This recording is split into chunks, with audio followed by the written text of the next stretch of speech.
Fala galera, beleza? Então, vamos falar agora sobre ótica, né? Vamos começar falando sobre a ótica geométrica. A ótica é o estudo da luz, né? E aí você vai dividir em duas partes, a ótica geométrica e a ótica física. A ótica geométrica, ela geralmente é estudada primeiro porque ela trabalha mais com aspectos históricos, né? Que as pessoas já estudavam isso há muito tempo. É mais relacionado ao estudo de sombra, de reflexão, de imagem. São, assim, teoricamente mais simples de você entender, tá? Você não precisa de muitas leis físicas para entender o que está acontecendo e, ao mesmo tempo, ela tem um certo vínculo com geometria que é fácil da gente estudar, né? A gente fala muito sobre retas paralelas, né? Sobre semelhança de triângulos e por aí vai. Então a gente não precisa ter um conhecimento muito profundo sobre o que é a luz. A gente pode pensar apenas em uma característica dela e expandir. Tudo bem? Então vamos fazer isso aqui, essa introdução, né? A gente vai encarar a luz, por enquanto, como um agente físico que produz a sensação da visão nos órgãos de visão, né? Eu botei até aqui no singular, mas é nos órgãos, né?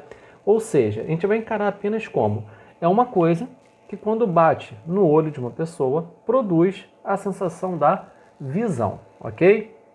Bom, e continuando aí, para a gente estudar, a gente tem que classificar algumas coisas, tem que decorar alguns nomes e entender o que eles significam, porque acontece muito, aparece muito, né? É muito comum aparecer vários nomes que vai ter aqui, ó. Primeiro, vamos classificar em relação à fonte, né?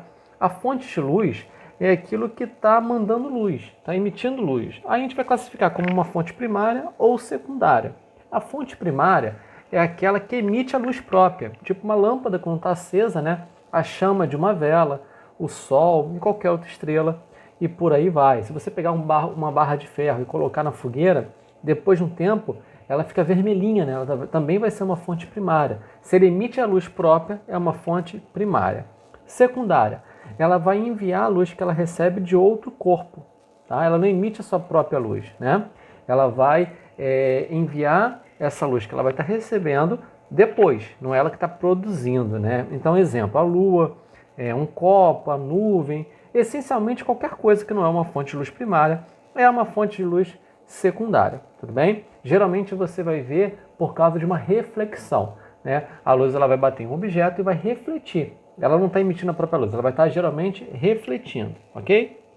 Bom, então essa primeira classificação, né? A fonte de luz pode ser primária ou secundária e ela também pode ser classificada como pontual ou extensa, tá?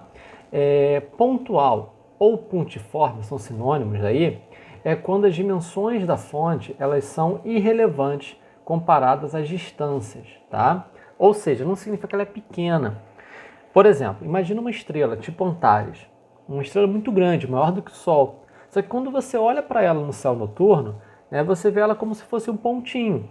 Né? Então a luminosidade de Antares para a gente aqui no céu noturno é pontual, porque ela é muito pequenininha, né? Já a Lua que é muito menor do que Antares, por ela estar muito mais próxima da gente, quando a gente olha para ela, ela não parece um ponto, né? Ela é uma bola relativamente grande no nosso céu noturno, né? Então a Lua seria uma fonte extensa no nosso céu noturno e Antares, que é muito maior, seria uma fonte pontual, ok? Bom, então vamos lá. A fonte luz. Primeiro você vai falar se ela é primária ou secundária. Segundo, se ela é pontual ou extensa. É muito relevante porque quando a gente for estudar, por exemplo, sombra e penumbra, a gente vai ter que fazer referência a isso daqui, tá? Então, continuando, né? A gente está falando sobre a fonte. A luz ela vai ser emitida por uma fonte, né? Mas ela, para chegar em outro lugar, ela vai ter que passar por algum espaço, não é isso? Esse espaço a gente vai chamar de meio. Esses meios podem ser transparente, translúcido ou opaco. Transparente é aquele que a luz atravessa de forma regular e bem definida, né? Ou seja, ela vai direto. A gente pode falar assim, ela vai em linha reta, ela não altera a trajetória dela enquanto está passando ali dentro, né? Então, assim, exemplo, o vácuo, que a rigor é o único meio de fato transparente, tá? Mas você também pode considerar aproximadamente transparente a água pura, o ar atmosférico, né? Aquele tipo de vidro que você consegue ver perfeitamente através dele, tá? A luz, quando passa por esses meios, ela não sofre alterações consideráveis na trajetória dela enquanto estão lá dentro. Elas continuam andando, vamos falar assim de forma bem simples, em linha reta, ok? Já o meio translúcido, a luz continua conseguindo se propagar, mas ela vai sofrer alguns desvios, né? Por exemplo, sabe aqueles vidros que não são perfeitamente transparentes, que você vê meio embaçado as coisas quando vê através dele? Geralmente são aqueles vidros que botam em banheiro de shopping, que protege a privacidade da pessoa que está usando, né? Ali você consegue ver ainda que tem alguém usando, né? Ou seja, a luz consegue passar por aquele vidro, mas ela não deixa claro quem é que está atrás dela. Ela sofre muita irregularidade enquanto ela atravessa, né? Então ela vai atravessar de forma irregular. Aí você chama de translúcido, tipo uma neblina também. A gente vê um filme, galera lá numa neblina, né? E as pessoas só veem a silhueta, não vê direito quem é, não é? Por quê? Porque a luz está passando, sofrendo vários desvios, e os desvios não são regulares, então você não consegue ver direito, tudo bem? Então assim, a luz consegue se propagar em meios transparentes e translúcidos. No transparente, ela vai direto, de forma regular e bem definida. No translúcido, de forma irregular, não é bem definida. E o opaco, ela não se propaga. Exemplo, ela não passa através de uma parede, né? Nem de um metal, de isopor, papelão, né? Nem da gente. Né? A gente pode falar que o corpo do ser humano é um corpo opaco. A luz não consegue atravessar, ok? Bom, aí continuando, vamos ver aqui a segunda parte, ó. A gente vai falar sobre raio de luz e frente de luz, tá? Olha só, imagina uma vela, né, que está com a chama acesa. Aí, né, você sabe que assim que você acende, ela começa a iluminar tudo que está em volta. Não é instantâneo, tudo bem? A luz ela não é instantânea, ela demora um determinado tempo. Só que ela é muito rápida. Ela tem uma velocidade, que eu vou escrever até aqui, ó, velocidade da luz no vácuo. Tá? O símbolo dessa velocidade da luz no vácuo é a letra C.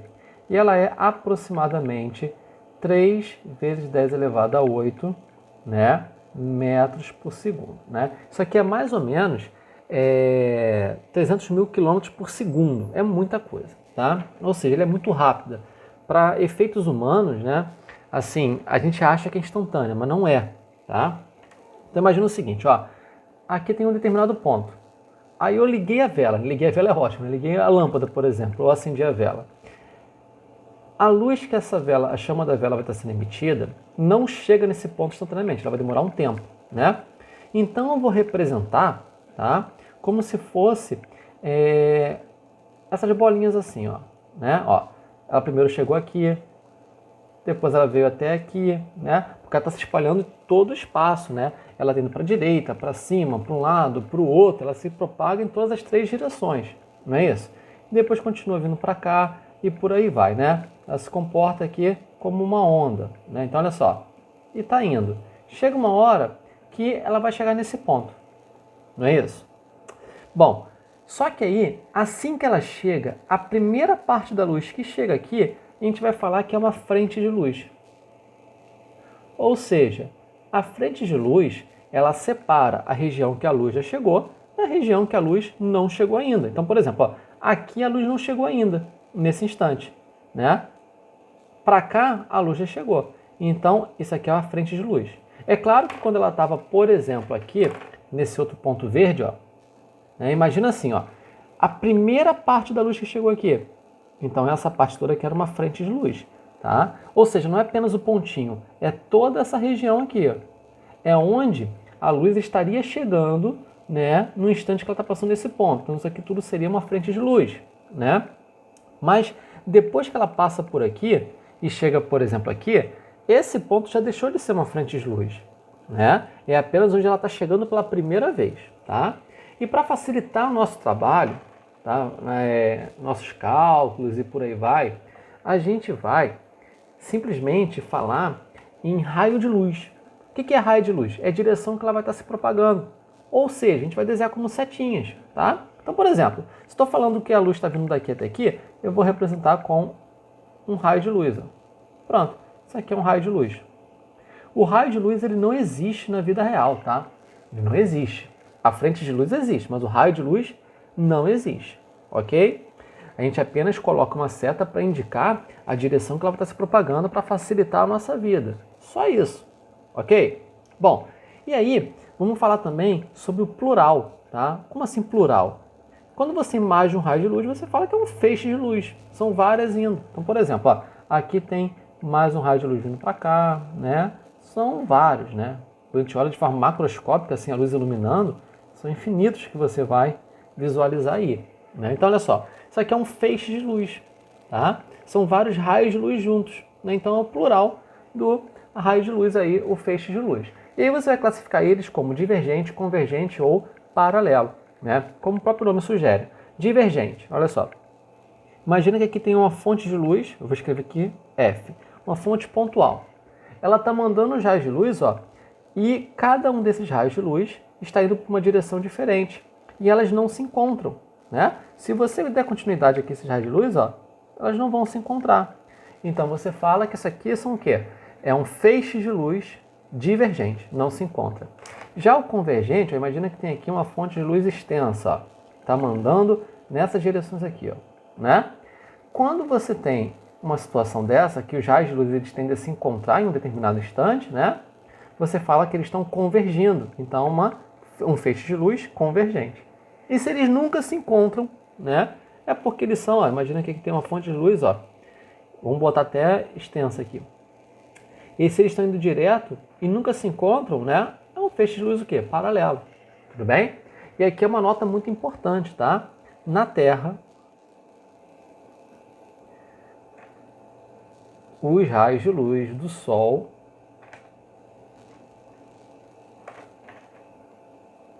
que vem do Sol são paralelos. A gente sempre pode considerar, tá? Porque o tamanho da Terra é muito pequenininho comparado à distância que a luz demora do Sol até o tempo que a luz demora, né, para vir do Sol até aqui. Tudo bem? Então, assim, na superfície da Terra, você pode falar que os raios de luz que vêm do Sol são todos paralelos, é um feixe paralelo, tá? E por curiosidade, tá? O tempo que demora para a luz do Sol chegar à Terra é de aproximadamente 8 minutos. Isso significa que se por qualquer mistério da natureza, né, o Sol desapareça, vai demorar 8 minutos para a gente parar de receber a luz, né? Porque, por exemplo, imagina que o Sol está em um ponto, aqui, por exemplo. Aí aqui está a Terra, né? Ele vai mandar a luz, né? Aí ele mandou essa luz aqui, aí ele foi e sumiu. Essa luz ainda vai continuar andando. Vai demorar 8 minutos para chegar até a Terra, tudo bem? É um número que, assim, de vez em quando, né, as questões falam muito sobre ele. É importante você ter essa noção. Demora 8 minutos na velocidade da luz no vácuo, tá? Para